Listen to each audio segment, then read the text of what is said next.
Never be in a rush. A lady is never ever in a rush. What are you chasing? Who is chasing after you? Who is chasing after you? Hi lovelies, hi there and welcome to my channel. If you're new here, karibu sana. If you're a returning subscriber, karibu.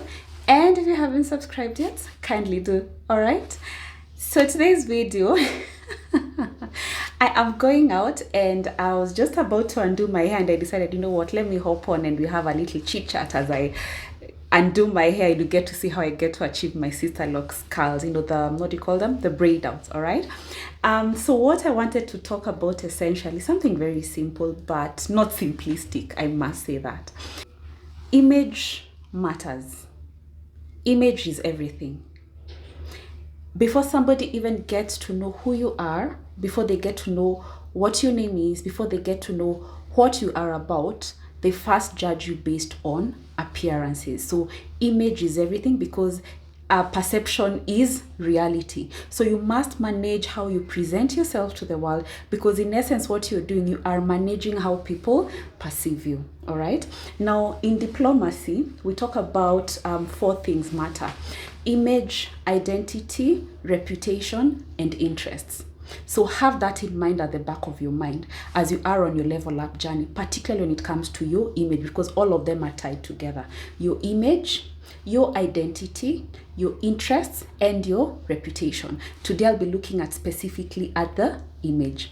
Yes, I'm going out for dinner, so as you can see, I'm not talking about something that is not lost on me. Image is clearly something that I hold very dear and near to me. That's why I put in all this effort, because I know that it counts. So image, before somebody even knows who you are, what you are about, they judge you based on what they see, based on how you present yourself on the outside.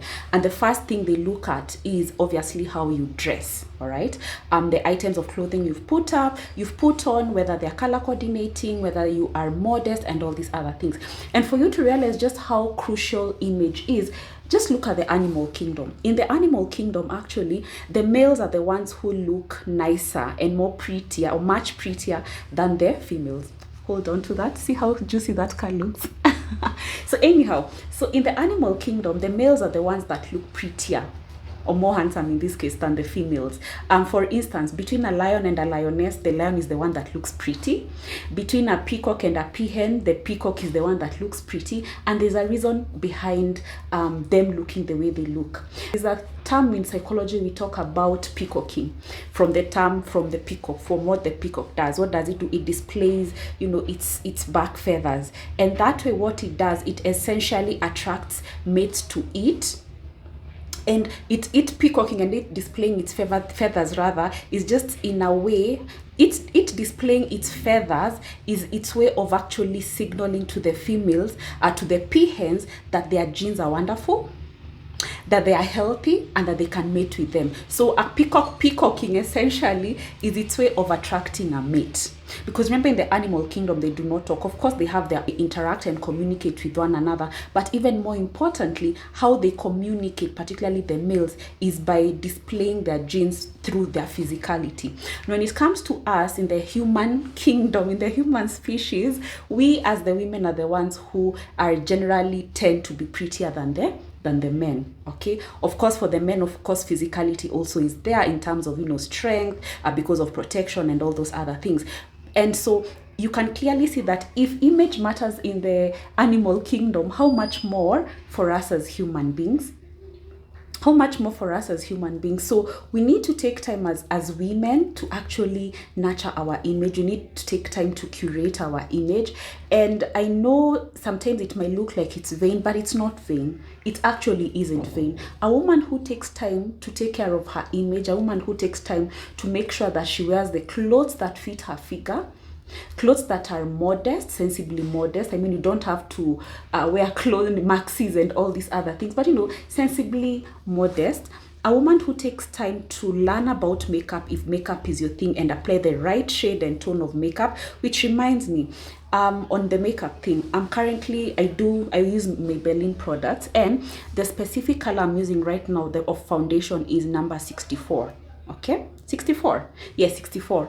I used to use number 63, and then I realized this one particular time I went to the Maybelline stand and they told me that the number I was using, the number 63, was actually had a red undertone, and so when it oxidizes, as all makeup does, it actually made me look a bit off. So the lady at the makeup stand suggested I do number 64, which had a more of a yellow undertone to it, and it suited my my skin tone perfectly, and even when it oxidated throughout the day, it still remained more or less intact. Okay, when it comes to makeup, the thing I've learned about makeup is, other than getting the right tone, you have to understand what makeup works for you. So for instance, like right now, whenever I'm wearing nude colors at the bottom, like the beiges, the whites, and all these other things, I tend to wear brighter makeup like red and fuchsia, all right? Because I've realized that when I do the nude colors at the bottom and then I do a nude lipstick, it washes me off, it washes the color off of me, and I do not present as well. So I've realized that I need to have a balance between, if I have to do nude, I have to do a balance between the nudes and the brighter colors. So if I'm doing a brighter color beneath, I can do a nude on top. All right, if I'm doing nude beneath, I can do a bright color on top. That way I'm able to balance out. But the moment I do nude on nude, particularly for me, I know for other people it might work perfectly. Particularly for me, I've noticed that when I do nude on nude, it washes the color off of me, and I kind of look sickly. I don't know how else to explain it, and it makes me look dull also. And that's just one element of image, just understanding how color works and doesn't work for you. And because you might be here investing in all this expensive makeup, but if you are combining them wrongly in your attire, it actually throws off the entire look. There's one clip I did some time back where I had worn a yellow dress, and I did a comparison where I had worn the yellow shift dress with a fuchsia lipstick, the yellow shift dress with a maroon lipstick, and you could clearly see that the fuchsia lipstick complemented the dress much better as compared to the maroon lipstick. And that's just something I've come to understand, that when it comes to image, understanding color theory is so important. When it comes to, of course, the outfit, when it comes to makeup, understanding color theory is very important. So anyway, when it comes to image, as a leveled up woman, image is important. How you choose to present yourself to the world is very important. And it's not so much how you choose to present yourself outside your door and how you choose to present yourself put together outside your door, even how you put yourself together within the confines of your home. What is the type of loungewear that you wear? You know, are you wearing sengenge ngombe, torn clothes, looking unkempt inside the house, and then the moment you step out, that's when you're looking all nice? Actually, it does not make sense, particularly if you're married or you're partnered, married in this case, yeah. It does not make sense that you put in so much effort to look presentable when you're stepping out of the house, but you do not put in as much effort when you're within the your house, yet the person who's paying your bills and making you look the way you look is there with you. Why would you present yourself better outside there in the world as compared to when you're with your spouse? For me, it does not make sense. So you look nice both inside the house and outside the house. So image is something so important that you have to learn to curate. Like for instance, when it comes again to dresses and the silhouette, understand what silhouette works for you. Personally, I like pencil dresses, and I also like skater dresses. I'm not particular, I wouldn't say my top and my bottom are the distinction is very different in teeth, but still there's a little bit of a pear shape there, all right? So my top is a size 36, my bottom is a size 38. And so I've noticed whenever I'm buying pencil dresses, and as much as I love pencil dresses, I tend to buy size 38, then I have to take it to a tailor to cinch in the top part, because otherwise the top part is going to look baggy, because I also have tiny boobs, all right? So what works perfectly for me, like today I've worn a skater dress. Skater dresses work perfectly for me because they're tight at the top, and then at the bottom they give me space to accommodate my hips. Again, it's not that I have like any big hips or whatever, it's just that there's a difference between my top and my bottoms, because my top is a 36, my bottom is a 38. And coming in with that understanding, it means that even when I'm shopping, I'm very aware of that particular element of myself. It means I'm aware of my silhouette, and so when I'm purchasing clothes, whether it's pencil dresses or whether it is skater dresses, I'm very well aware what works for me. So it's important for you to actually know what works for you. Another thing that works for me is that I've realized that any clothes I wear, particularly dresses, they have to be cinched at the waist. So cinched at the waist, or I wear a belt. Either one of those two things. If I do not cinch my waist or wear a belt, it makes me look unkempt. Okay, so it's important to figure out what works for you. There are those people who can do without wearing a belt. I mean, like for when you're wearing a shift dress, you don't have to wear a belt, obviously, because the whole idea of a shift dress is that it's supposed to flow. But when it comes to pencil dresses and skater dresses, for me, it must be cinched at the waist. Either cinch it using a belt, or the dress automatically has to have, be cinched at my waist for it to define my waist. Otherwise, if I look just plain, it makes me look unkempt. Okay, so you have to bear in mind what works for you, particularly image wise. And in this case, I mean, what is your silhouette? What a silhouette of clothes or dresses fit you? Okay, do you need a belt or don't you need a belt? What colors also look good on you? Looking at also makeup. What is your undertone? The type of makeup you're using. Are you a cool undertone? Are you a warm undertone? So does it mean you're using makeup with red undertones, or you're using makeup with with yellow undertone like me? So you have to really put in mind these nitty-gritty things that may seem too minuscule, but when you put them together, it becomes very cohesive when you're presenting yourself. And that is particularly image in terms of your dressing. Now, the other thing about image is how you articulate yourself. You must be able to hold a conversation. So educate yourself on various subjects. Learn how to articulate yourself and to enunciate words properly in such a way that you can actually not only be heard, but also understood. Also remember that when you're communicating with people, avoid sensitive topics that fall within the range of religion/spirituality, sex and sexuality, politics, and money. Those 4 things. Do not talk about those 4 things with people you are not familiar with or in a public setting. So sex and sexuality, religion and spirituality, money/earnings, and politics. Because those are very sensitive issues that can actually not only throw people off, but people can get very heated and very emotive and very subjective when it comes to those 4 things. So particularly with somebody you're not used to and you're trying to make small talk, absolutely avoid those 4 topics. All right. The other thing about your presentation and your image is how your posture and how you walk and how you carry yourself. You have to obviously have a straight posture. You can practice with a book or whatever on top of your head, but make a point of ensuring that your posture is straight. All right, like right now mine is a bit bent because I'm doing my hair, but you get the point, right? So make sure that your posture is great. Make sure that as you're walking, first and foremost, my motto is always that a lady is never in a rush. Whenever I'm walking, I walk like I'm on a runway. I'm never in a rush to go anywhere.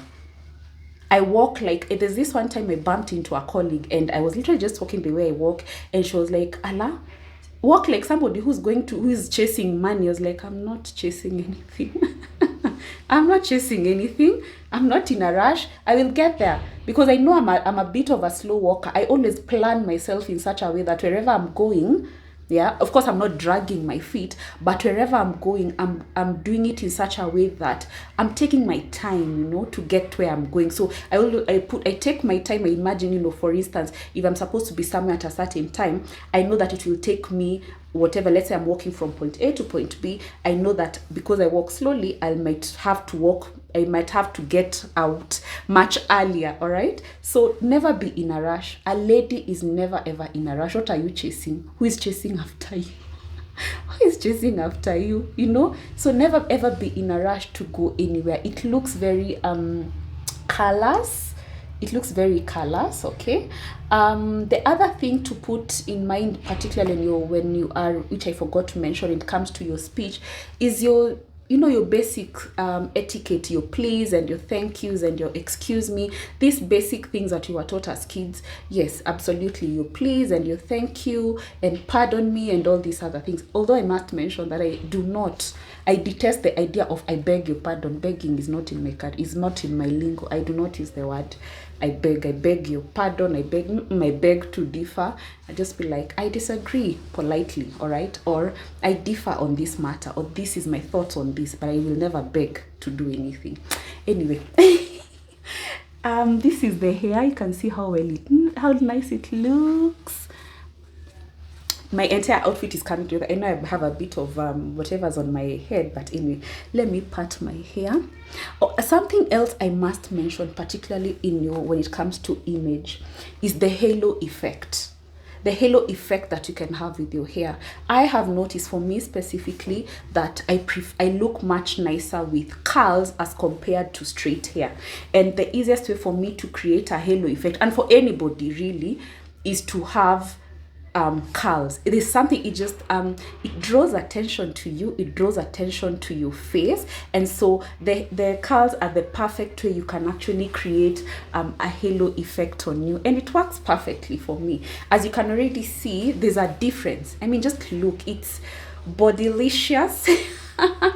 It hugs my jawline perfectly. I mean, I could still look good in straight hair, but I've just realized that curled hair looks perfect on me and elevates my style much better. Just look at those curls. Juicy. It's so juicy. I washed my hair last night and then I plaited. So yeah, so this is the result of the braid out. And so you can already see what I was telling you, it actually creates a halo effect. Another way to actually elevate the halo effect over and above what you have is to add this, to add a headband. Let me show you. So because my dress has detail here, what I'm going to do is I'll let this side swoop towards my head, and then this side I'll push it away from my face, so that this detail on my what do you call it, on my dress can be seen. So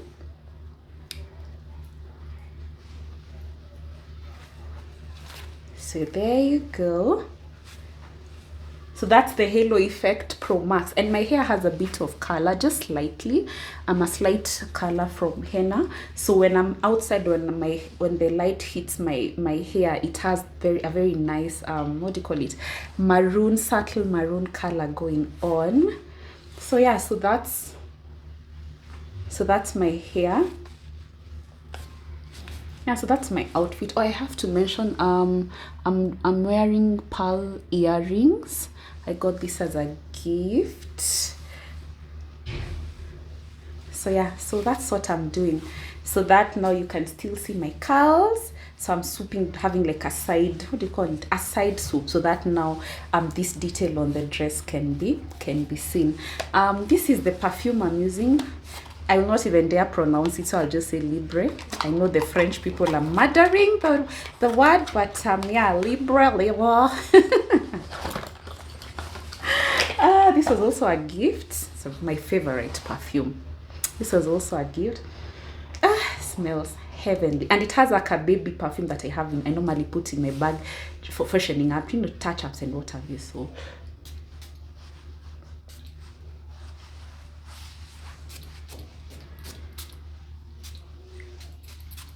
I know, right? I almost look like I'm sharing with it. So Libre, Liara, whatever you want to pronounce it as. I love the bottle. It's just beautiful. This is my second bottle of the same product. Mr. So that I liked it, so he got another one for me. So yeah, so take the time to curate your image. Take the time to actually be very deliberate about how you look like.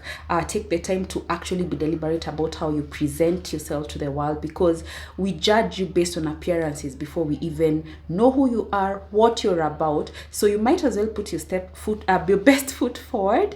And then, of course, because human beings are fickle and we are judgmental, so we are constantly judging. And the number one thing we are judging you on is how you present yourself to the world. So yeah, do a good job at it and present yourself the best way that you can possibly do. So until next time, keep shining, keep smiling. I'll see you on the next one. Toodles.